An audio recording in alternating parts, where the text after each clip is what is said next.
With 2026 right around the corner, Jujutsu Kaisen is returning early next year. And with rumors circulating of how many episodes we will cover next season, there is a chance we might see some insane stuff. Now, why am I mentioning this in a Minecraft showcase? Well, you see, today, we are about to show some of that crazy stuff. So, hey guys, and welcome back to the amazing Cursed Fate mod. Before we jump into this, I just want to quickly say I'm sorry I haven't been uploading in the last few days. I'm currently a bit sick, but today I managed to feel a bit better, so I thought I'd jump in to try and record something for you guys. So if you're wondering where I've been, that's where I've been at, but you guys probably don't care about that. Let's jump into this mod, shall we? You see, I've already done a full showcase of this mod in the past, showing off all the curse techniques and everything, but we can see in this chest some of the new things in today's video. From all these new characters to some new cursed accessories, and even a full-on boss fight to get the brand new curse technique. Oh yeah, we have some epic and crazy stuff. Let's actually grab ourselves some armor and jump into the boring stuff to begin with. The surprisingly not armor, but the UI stuff. Yeah, look, this is worth showing, trust me. You see, in the past, when you open up your UI, you'll be able to see just the thing at the bottom of the screen, but right now, you might notice we have 4 new options over on the right, and not just that, the UI itself looks different. That's because this is completely custom. The latest update adds on add-on support, which allows other creators to make UI stuff and other elements to add to this mod. To show exactly what I'm meaning, let's turn off the add-on. Bada boom, bada bing, you can see this thing looks completely different, but not only that, some keen-eyed viewers may have noticed a little change already within the mod update. There we go, I changed it back. Did you guys notice anything? I really hope so, unless you're colorblind, and if that's the case, I'm really sorry, but our UI color has changed. You see, we can actually change it from a bunch of different colors associated with our cursed energy. We can see if I activate my flow state now, we can actually see the cursed energy I have. It's not just our flow state though, we can also enable divergent fists, and that will show our cursed energy's color. Heck, we even have the green energy here, which is just so cool, and we're probably gonna see this energy next season. If you know, you know, because the GOAT will have it. I swear right now, he better. With that though, let's set our curse energy back to red, because of course, we are going to be showing off Sukuna's abilities, or should I say, Sukuna's brand new abilities today. You see, in the past, we only had that thing at the very bottom of our screen, but now with the extra options over on the right, it allows us to assign extra things like the flow, chance, and even activating black flash from as simple as extra button clicks. However, there is some stuff you have to do to enable it. Firstly, you need to make sure all the key bindings are set, because none of them will be set at the start. And along with that, once you open up this menu here, go over to your settings and you'll be able to turn it on by clicking this little button there, or you can change this UI at the bottom from either this option to this option, or my new favorite one, Combat Bar Type 3. This looks awesome. However, I kind of wish changing that also changed the little icon in the bottom right, or at least put that above the little icons on the right. I don't know. I just think visually it'll look better, but with that,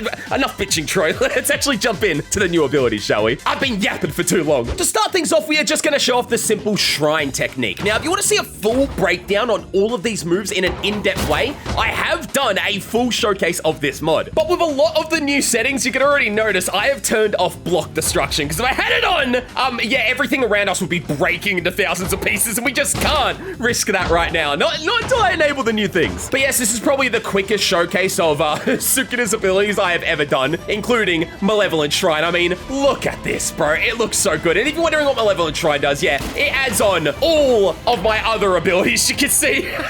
Dude, so cool that we can control when to use it. But Malevolent Shrine, how do I deactivate? Crap, I don't know how to deactivate it. Of course, while we head back over here, you already know this. The flow state also changes our abilities. I'm mentioning all of this now because we're going to be showing everything very rapid when we jump into this. But before we do that, how about we show off the new characters? Because these characters do have some importance, trust. Firstly, you can now find curses in the world. And of course, if you manage to kill or defeat said curse, then the curse should hopefully... boy, please, you're embarrassing me. Bro, the Iron Golem. I have cooldowns to... Bro, what the frick? Okay, screw it. We're going to blow them up. On defeating a curse, they will drop their cursed essence. And yes, of course, that goes for every single type of curse as well. But alongside these curses, we also have actual characters now, which looks so cool. And yes, they have AI and will use the moves and abilities in the mod. There we go. I was about to say, you better not lose that, brother. But alongside the curses, we also have these two characters. Geke, which is, of course, the author who was in the previous update. So if you speak to him, he can teach you the binding vow system. You just have to complete a little bit bit of some of these quests. But a new character is this baddie right here. Look at this baddie. I'm assuming Willow will spawn in a different location around the world, and I'm saying assuming because there are some new structures, but we'll check those out after, because if we speak to Willow, we can actually trade the cursed essence and some of these new items like Jujutsu tokens or Sukuna's fingers for, excuse me, that seems like a ripoff, I'm sorry, but we can also trade one of these tokens for some of the fingers, or heck, even the inverted spear of heaven. And yeah, this is how you go about getting some of the cursed accessories and other things which we didn't know how to get in the previous versions of this mod. So pretty cool to see that now. But let's quickly find out where these guys spawn, shall we? So running around your normal Minecraft world, you'll stumble across some structures, this being one of them, and this is apparently where I think we can find one of Sukuna's fingers. Yes, we can. Pretty simple little location, but these locations also have high chances of spawning curses at them. So if you're looking for curses, structures will also have them. Another structure is the author's tree. You can see we can find him right here, and this is where you'll be able to learn all of it. And yes, he's got his own little custom tree. I don't know if this is a reference to something, but I mean, it looks pretty, so I'm here for it. And the last structure you can find is actually a graveyard. We can see here, this graveyard has some things around it, but if we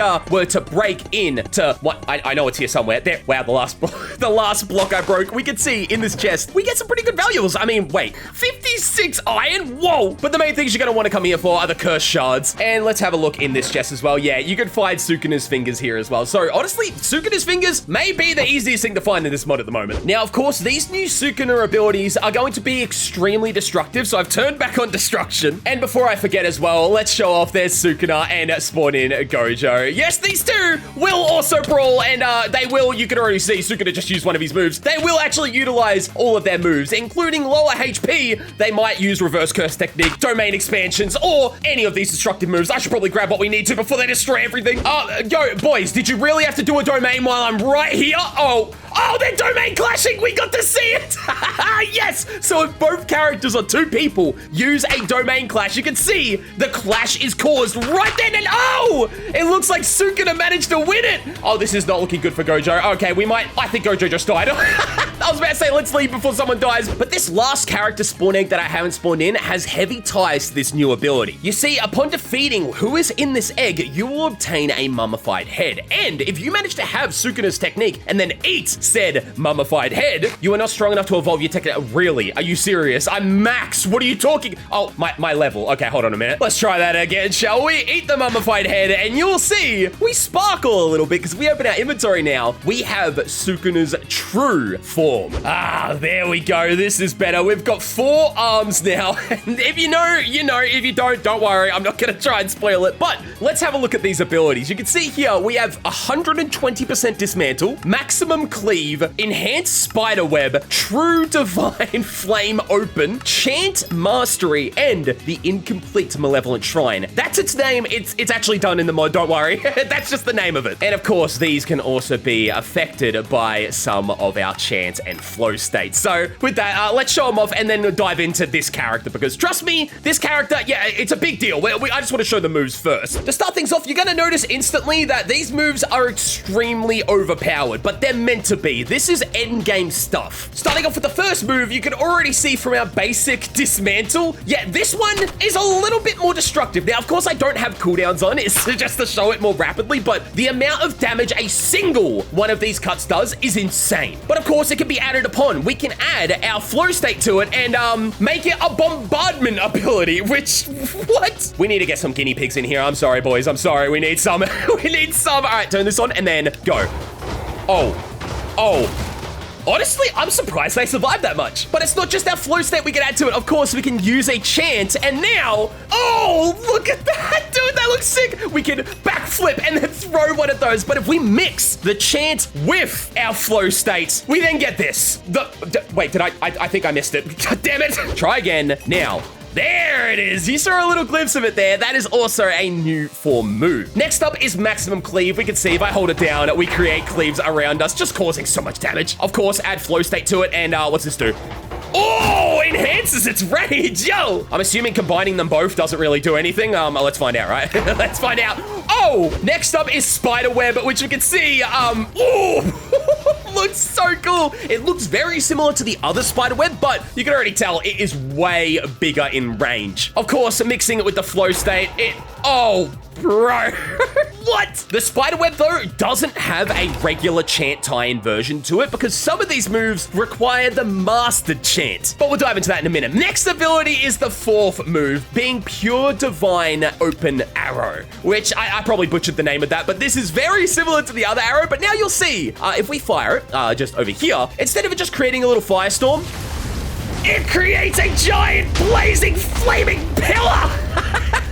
Oh yeah, and it causes a little bit of damage, just a tad. And of course, add Chant to it, it becomes even more, even more dangerous, bro. The aura beneath our feet, this looks sick. Okay, hold up, let's see it, and fire it there. I'm sorry, this should just do more damage. Whoa! God damn!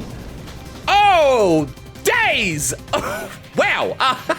That's insane. Whoa. But yet again, that doesn't have a regular Chant enhancement because both the spiderweb and the flaming open arrow need you to have the mastered Chant. That is Chant mastery. With this, you can unlock the maximum output version of every move here. So let's show what those look like, shall we? In Chant, and then you can see the first four moves. Oh, days. Spawn an Iron Golem in, and we're going to show off the first move, which is, oh my days. Fully charge it and then release.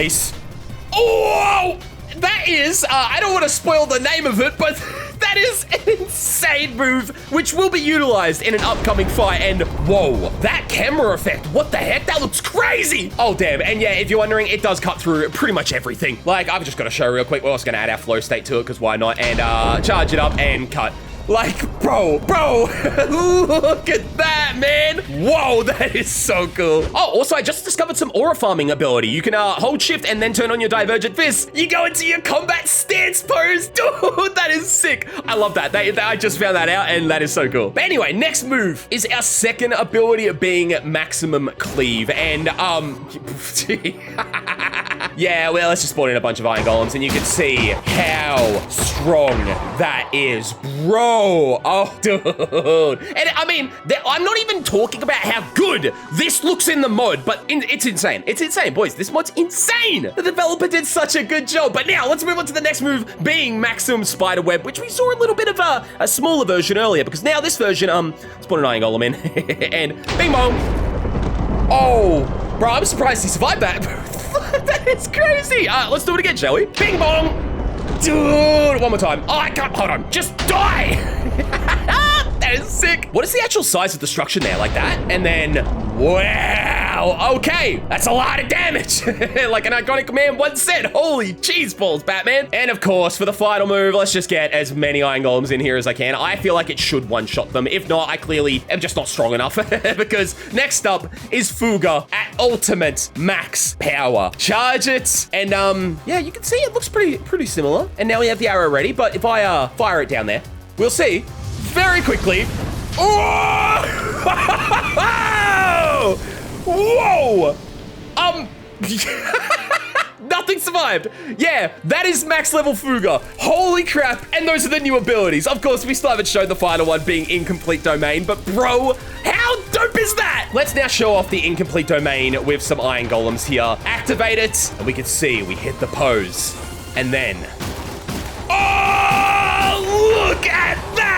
It just does everything for us, and the model for it, bro, I don't know if I can use this music, hopefully I can, but it sounds so epic, and the damage it's doing as well, bro! Yeah, Incomplete Domain, wow.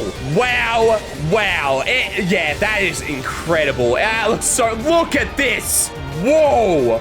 Oh, crap. Oh, man. That is insane. Now, you guys might be wondering, Troy, this is awesome and all, but how do I actually obtain this power? You showed the mummified skull, but how do I get that? And why aren't you showing us this spawn egg? Well, you see, we got to go to a different location to show how to get this. We need to go through to the Nether to find this structure and to get the mummified skull. So let's jump on through. Now, of course, upon entering the Nether, you are looking for one structure, the Cursed Mummy Temple. Now, these are very, very rare. But luckily for me, this is a showcase video, so I have a command for this. And this is what the mummy temple looks like. You can see we've got a few fossils around us and a few bats flying around, but this is rare because not only does it give you a wither skull, in the center is this, and this is the cursed mummy. Now, I actually don't know how to awaken it. I haven't been able to figure it out. I've tried breaking it, I've tried feeding it, I've tried giving it anything I can, and I'm just not too sure. So if you guys know, please comment down below how to awaken this. But if you manage to awaken it, that's where the spawn egg dives into, because this should, I'm assuming, become this. And this is the Shrine Spirit, a custom boss that is in this mod. And upon defeating it, you get the mummy's skull. However, defeating this little bastard, or should I say tall bastard, is not an easy task. Like, is he even aggro towards other people? Like, Gojo, yeah, Gojo's not even angry at him. And, oh, bro, no. Why? It doesn't, oh. And if I jump into survival mode, is he instantly going to want to attack me? Oh, so he's actually kind of chill. Oh, well, that's awesome. What if I, like, hurt him? You can see, even though I'm hitting him, and wow, even though I was almost max level, yeah, he's pretty strong. So if you guys want to see me jump in and try and fight him in the future for a video, then be sure to comment down below. But with that all said, that is it for this update. I had to show off this Sukuna update because genuinely, I mean, the effects in this mod are underrated. And this mod generally, I don't think is known enough. Like, it is so cool. And oh man, if you're a Jujutsu Kaisen fan, you want to support this because bro, you could just imagine what Megumi's abilities are going to be. And heck, any of the Season 3 characters. Oh man, I'm excited. With that all said though, my name is Troy. Thank you so much for watching this video. If you did enjoy it, then be sure to drop a like down below and subscribe because generally those help me out so much. With that all said though, my name is Troy and I'll see you boys in the next video. Wow, I'm impressed with this mod. Anyway, see you guys.